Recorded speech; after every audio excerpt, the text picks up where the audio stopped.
మోకాళ్ళలో వచ్చినాయి నీళ్లు. అయినా యేసుకేల ప్రవక్త నిలబడ్డాడు, బలంగా నిలబడ్డాడు. అంటే అక్కడ అర్థమేంటి? నీవు మోకాళ్ళ నిలబడి ప్రార్థన చేయాల. నువ్వు మోకాళ్ళలో నిలబడి దేవుడిని వేడుకోవాలా. యేసుక్రీస్తు కూడా తెల్లవారుజామునే అని లేచాడు. మార్కు సువార్త 1వ అధ్యాయము 35వ వాక్యము, మార్కు 1:35. మార్కు సువార్త 1వ అధ్యాయం 35వ వచనం. ఆయన వేకువజామున లేచి ఒక నిర్జన ప్రదేశంలోకి పోయి ప్రార్థన చేయ ఆరంభించారు.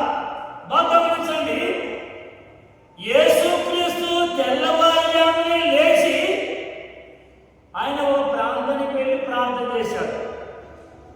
మనం ప్రార్థనలో బలపడాలా. మరి ఎంతమంది మనం ప్రార్థనకు వస్తున్నాం? ఎంతమంది దిగబడికి వస్తున్నాం? యేసుక్రీస్తు తెల్లవారుజామున లేచైనా ప్రార్థనకు వెళ్ళాడు. మనం ఎంతమంది ప్రతి ఆదివారం తెల్లవారుజామున లేస్తున్నాం? ఆలోచించండి. ఒక్కసారైనా మనము ప్రార్థనకు ముందు వచ్చామా? ఆలోచించండి ప్రియమైన దేవుడు. అదే అంటున్నాడు దేవుడు, నీవు మోకాళ్ళ మీద ఉండి ప్రార్థనలోన బలపడాలా.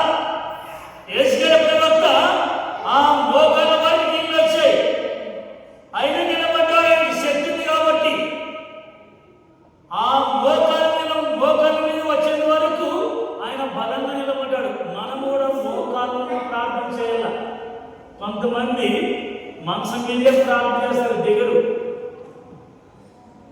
కానీ ఇక్కడ ప్రియమైన దేవులరా, యేసుక్రీస్తు తెల్లవారుజామున చేస్తున్నాడు, ప్రార్థన చెబుతున్నాడు, ప్రార్థన బలపడుతున్నాడు. మరి మనం కూడా ఆ ప్రార్థనలో బలపడాలి. మోకాళ్ళ మీద ఉండి ప్రార్థన చేస్తే దేవుడు తప్పక మన ప్రార్థన ఆలోచిస్తారు.